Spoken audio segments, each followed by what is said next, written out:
Assalamualaikum warahmatullahi wabarakatuh. Selamat pagi teman-teman siswa Manfaat Magelang. Perkenalkan, nama saya Muhammad Harun Munah. Saya mahasiswa Sejarah Peradaban Islam Institut Agama Islam Negeri Salatiga.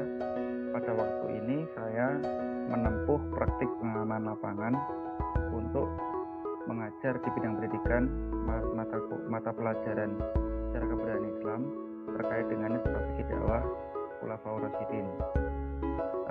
Kepada teman-teman untuk menyimak dengan baik materi yang saya sampaikan, kita langsung saja ke materi strategi dakwah Khulafaur Rasyidin. Ini kita akan membahas terkait perkembangan Islam masa Khulafaur Rasyidin. Selanjutnya terkait dengan perkembangan ini, pertama, pengertian Khulafaur Rasyidin. Khulafa itu khalifah yang artinya pemimpin, dan ar-rasyidin artinya orang yang mendapatkan petunjuk. Jadi Khulafaur Rasyidin adalah orang yang dipilih sebagai pemimpin atau pengganti Rasulullah SAW dari setelah bila Rasulullah wafat untuk terus memimpin Islam. Nah, pertama, Abu Bakar As-Siddiq memiliki nama asli Abdullah bin Abu Quhafah bin Abdul Ka'bah. Beliau memiliki beberapa prestasi: pemberantasan nabi palsu, memengaruhi orang murtad, kodifikasi Al-Quran, dan ekspansi wilayah. Jadi setelah Rasulullah wafat itu kemudian banyak muncul nabi palsu. Nah, itu kemudian oleh Khalifah Abu Bakar itu kemudian diberantas, dibasmi. Termasuk orang-orang yang murtad juga beliau dibasmi. Dia membasminya. Membasmi itu dalam hal ini bukan berarti membunuh atau apa, tapi mengarahkan, mengembalikan lagi keyakinan pada Islam. Kodifikasi Al-Quran ini, Al-Quran yang tadinya tercecer itu kemudian oleh Khalifah Abu Bakar dikodifikasikan Al-Qurannya. Kodifikasi itu dibentuk, mushaf itu dibentuk dalam mushaf kemudian agar tidak hilang. Nah, Al-Quran merupakan salah satu sumber ajaran Islam.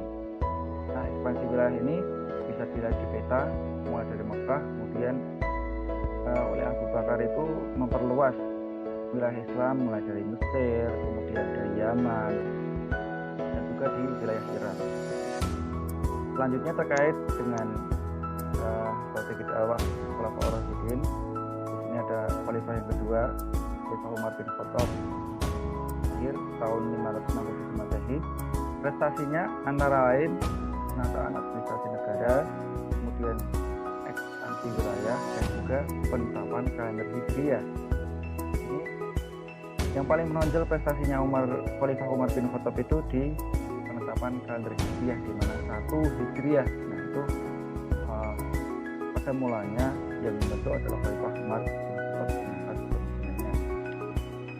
Selanjutnya Khalifah Utsman bin Affan. Beliau ini prestasinya diantaranya melakukan kodifikasi Al-Quran. Jadi mushaf-mushaf yang sudah terkumpul pada masa pemerintahan Khalifah Abu Bakar kemudian dilakukan pembukuan Al-Quran, kodifikasi atau pembukuan Al-Quran. Nah, di mushaf-mushaf yang tertumpuk itu kemudian dibukukan oleh Khalifah Utsman bin Affan. Maka kita sering mendengar ataupun melihat ada Al-Quran yang mushaf Utsmani. Nah, seperti itu. Ini memang sejarahnya dari masa kepemimpinan Utsman bin Affan. Di samping itu juga merenovasi Masjid Nabawi, kemudian pembentukan Angkatan Laut untuk memperkuat pertahanan dan juga melakukan ekspansi wilayah. Nah, khalifah yang keempat ini Ali bin Abi Thalib. Dia prestasinya itu diantaranya pembenahan pejabat yang kurang cakap, pembenahan Baitul Mal, dan juga membantu ilmu bahasa. Ini kita tahu, bisa teman-teman cari Abu Aswad Ad-Duwali, salah satu tokoh terkenal di masa Khalifah Ali bin Abi Thalib dalam ilmu kebahasaan, sama nahwu dan lain-lain. Nah, proses pemilihan Khulafaur Rasyidin. Yang pertama, Abu Bakar As-Siddiq ini dipilih melalui proses yang agak rumit. Di sini ada kelompok Muhajirin dan juga kelompok Ansor. Nah, pasca Rasulullah wafat itu, kelompok Muhajirin mengajukan Umar dan Abu Ubaidah untuk mengganti pimpinan Rasulullah. Nah, di sisi lain, di pihak Ansor atau pihak yang menerima waktu Rasulullah hijrah itu menunjuk Sa'ad bin Abi Waqqas untuk menggantikan Rasulullah. Nah, ketika terjadi musyawarah panjang ini, kemudian justru Umar dan Abu Ubaidah ini menunjuk Abu Bakar karena beliau merupakan orang yang sangat dekat dengan Rasulullah. Dan juga beliau ini mempunyai jiwa kepemimpinan yang bagus, sehingga akhirnya Khalifah Abu Bakar As-Siddiq ini menggantikan menjadi khalifah pertama yang menggantikan Rasulullah. Selanjutnya di proses pemilihan khalifah ini, yang kedua ada Khalifah Umar bin Khattab. Nah, proses pemilihan Umar bin Khattab ini melalui wasiat, artinya belum Khalifah Abu Bakar ini wafat, beliau berwasiat agar setelah beliau wafat itu penerusnya adalah Khalifah Umar bin Khattab. Selanjutnya untuk yang ketiga ada Khalifah Utsman bin Affan. Di bidang pemilihan khalifah pada masa Khalifah Utsman bin Affan ini, belum Khalifah Utsman bin Affan menjabat, tepatnya pada Khalifah Umar, itu sudah dibentuk dewan yang dibentuk oleh Khalifah Umar dengan ketuanya Abdurrahman bin Auf. Di sini ada anggotanya Tolha, Zubair bin Awam, terus Sa'ad lagi, kemudian ada Ali bin Abi Thalib dan juga Khalifah Utsman. Nah, dari dewan yang berjumlah 6 ini kemudian terpilihlah Khalifah Utsman bin Affan. Nah, pada pemerintahan selanjutnya di Khalifah Ali bin Abi Thalib ini, pemilihan Ali melalui baiat yang dilakukan oleh masyarakat muslimin.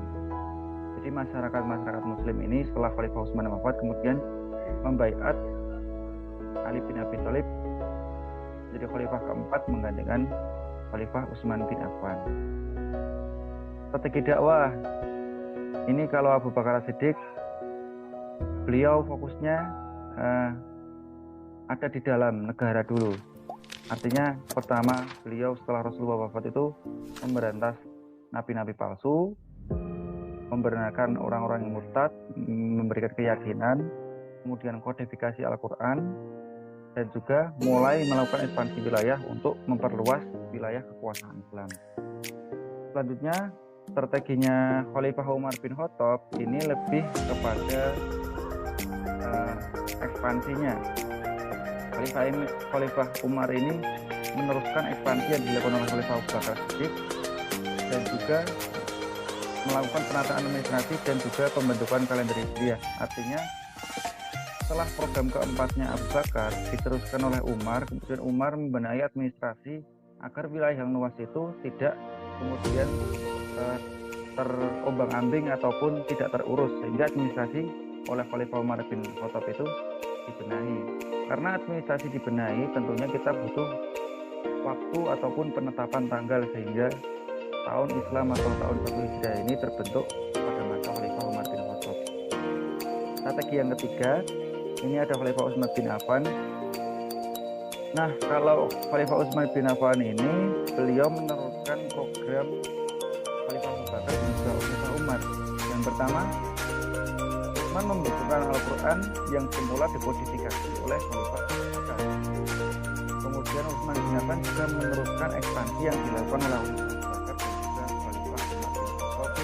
Nah, di sisi lain ada pembenahan Masjid Nabawi dan juga pembentukan Angkatan Laut. Karena wilayahnya yang luas, tentunya ada pulau-pulau yang dikuasai oleh pemerintahan Islam, tentunya Angkatan Laut ini harus dibentuk agar menjadi wilayah itu bisa terjaga dengan kuat.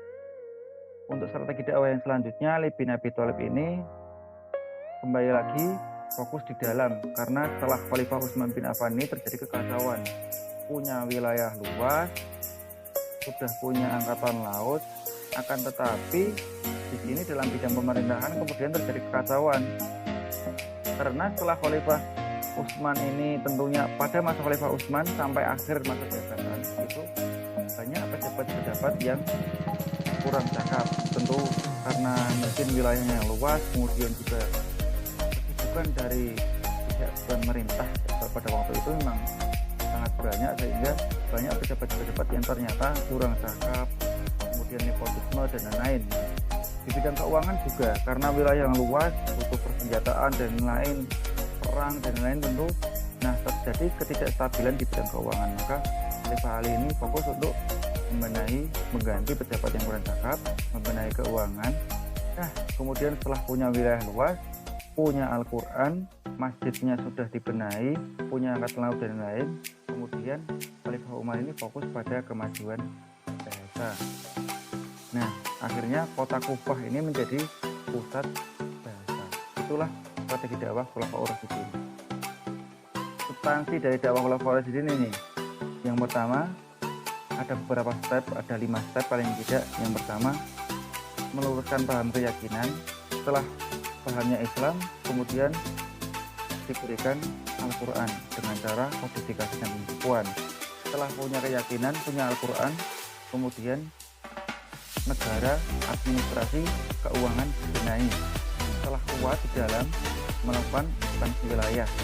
Nah, setelah punya wilayah yang luas, punya keyakinan, punya Al-Quran, administrasinya bagus, kemudian bahasa dikembangkan. Itu adalah kerjasama yang baik dari pemimpin, dalam hal ini Khulafaur Rasyidin. Terima kasih.